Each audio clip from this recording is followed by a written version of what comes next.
Hello दोस्तों, मैं आपका दोस्त आपका एजुकेटर अखिलेश आपका अपने YouTube चैनल उन्नति IAS में आपका स्वागत करता हूं।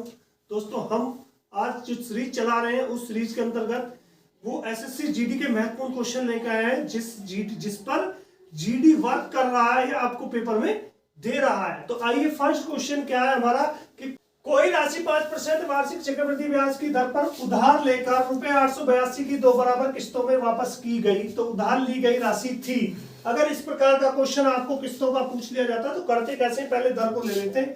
तो 5/100, 5 1 जा 5, 5 2 जा 10 यानी कि 20। 20 रुपए की राशि चक्रवृद्धि ब्याज पर कितनी हो गई? 21। 2 साल के लिए है तो इसका स्क्वायर कर लो भाई, कर लो। ये कितना हो गया? 20 20 400 और ये कितना हो गया? 441। अब यहां किस्त बराबर कर लेते हैं तो 20 में 21 की मल्टीप्लाई करोगे तो 420, तो टोटल पैसा कितना हो गया? 820 रुपए। अब ये 441 बराबर किसके है? 882 के, और 1 बराबर किसके आ गया? 2 के, और यहां मल्टीप्लाई करोगे तो कुल राशि जो हमने दी है तो कितनी हो गई? 1640 रुपए किस्त पर जितनी राशि हमने ली थी। नेक्स्ट क्वेश्चन की बात करते हैं कि यदि किसी धनराशि पर 2 वर्ष के लिए 6% वार्षिक चक्रवृद्धि ब्याज और साधारण ब्याज का अंतर ₹27 है तो वह राशि कितनी है? तो देखिए, सबसे पहली बात उसने कहा कि चक्रवृद्धि ब्याज और साधारण ब्याज का अंतर 27 है, तो सीधा सीधा है 6 × 6/100।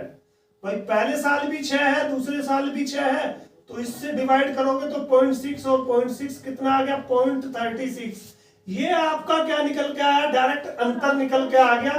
तो 0.36 = 27 × 100 कितना चाहिए हमको? वह राशि निकालनी 100, तो इसको हटाएंगे तो 00 और लग जाएगी।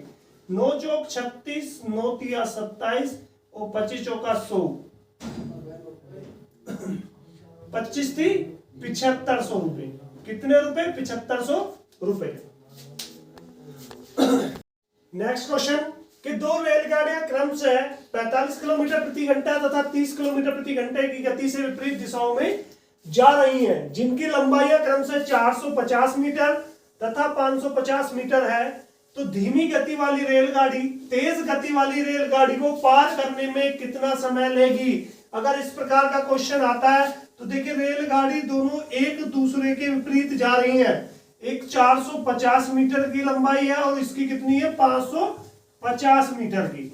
अब इसकी गति 45 किलोमीटर प्रति घंटा है और इसकी है आपकी 30 किलोमीटर प्रति घंटा। अब जब इस तरह की कंडीशन आ जाती है तो यहाँ कुल दूरी जोड़ देते हैं और इनकी चाल भी जोड़ देते हैं। तो देखिए, 450 + 550 बटे 45 + 30, तो ये हो गया आपका 1000 बटे 75, और मल्टीप्लाई इसको किलोमीटर प्रति घंटे में बदल लेते हैं 5/18। अब 3 से काट दो, 3 × 18 और 25 थी 75 और 25 चौका 100 और 5 8 40 और इसकी मल्टीप्लाई कर दो 6 8 48 यानी कि 48 सेकंड में।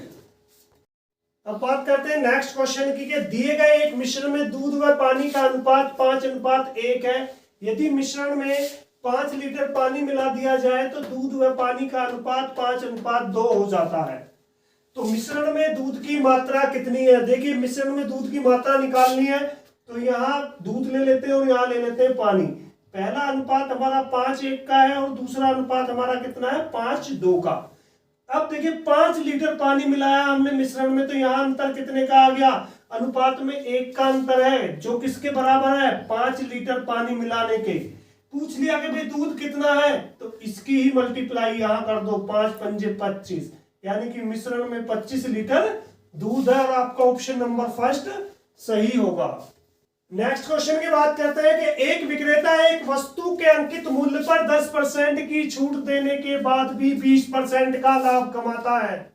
यदि वस्तु का अंकित मूल्य 800 रुपए हो तो वस्तु का क्रय मूल्य बताइए। अगर इस प्रकार का क्वेश्चन आपको आ जाता है तो देखिए, छूट देने के बाद हम विक्रय कर रहे हैं वस्तु को, अगर लाभ हो रहा है तो हम विक्रय की हुई वस्तु पर ही लाभ ले रहे हैं, तो दोनों कंडीशनों में विक्रय मूल्य यानी कि आपका सेलिंग प्राइस हम बीच में रख लेंगे। तो यहाँ एमआरपी और यहाँ एसपी और यहाँ सीपी। अब देखिए 10% की छूट, 10/100 यानी कि छूट मिल रही है 10 की चीज वो कितने में बेच रहा है, 9 रुपए में बेच रहा है। अब बात करते हैं कि भाई 20% लाभ, तो देखिए 10 की जगह कितना हो रहा है, 10 की वस्तु कितने में बेची जा रही है, 12 रुपए में बेची जा रही है, क्योंकि यहाँ क्या हो रहा है, आपको लाभ हो रहा है 20% का। अगर यहाँ 12 है तो यहाँ भी 12 और यहाँ 9 है तो यहाँ भी 9। अब देखिए 12 धाम 120, 12 निम्बा 108 और 90 आ गया है। अब एक ने कहा कि यदि वस्तु का अंकित मूल्य 800 रुपए हो तो क्रिया मूल्य, तो अंकित मूल्य 120 यानी कि 120 बराबर कितने के, 800 के।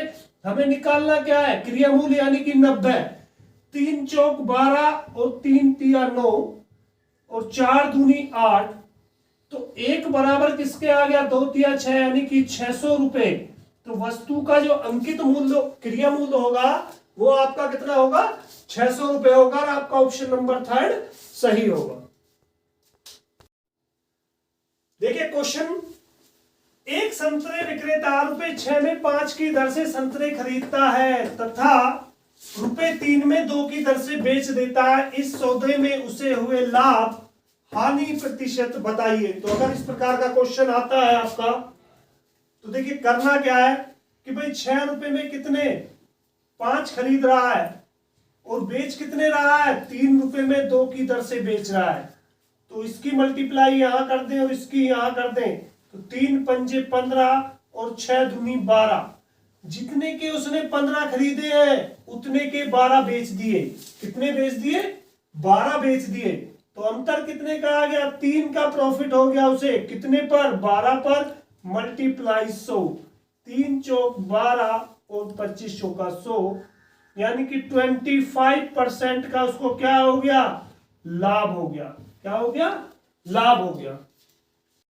बात करते हैं नेक्स्ट क्वेश्चन की। किसी वस्तु को 13.5% हानि पर बेचा गया, यदि उस वस्तु को ₹1104 अधिक में बेचा गया हो तो उस पर 9.5% का लाभ हो गया हो, तो वस्तु का क्रिया मूल्य बताइए। यहां वस्तु का क्रिया मूल्य पूछा गया। मान ले भाई वस्तु का क्रिया मूल्य है 100 रुपए। अब उसे हमने 13.5% हानि पर बेच दिया और लाभ हो गया हमें 9.5 का। कब, जब हमने उसको कितने रुपए में बेचा, 1104 रुपए अधिक में बेच दिया। तो देखिए इसको सीधा सीधा क्या करना है, इसको जोड़ लेते हैं। तो ये हो गया आपका 23। ये किसके बराबर है, 1104 के, और आपको क्या निकालना है, 100 निकालना है। तो ये कट गया आपका 48 बार, और ये हो गया आपका 4800 रुपए। कितना, 4800 रुपए। आपका ऑप्शन नंबर फर्स्ट सही हो गया। दोस्तों आपको हमारी ये वीडियो कैसी लगी, अगर अच्छी लगती है तो आप हमारे चैनल को सब्सक्राइब करें, लाइक करें और शेयर करें।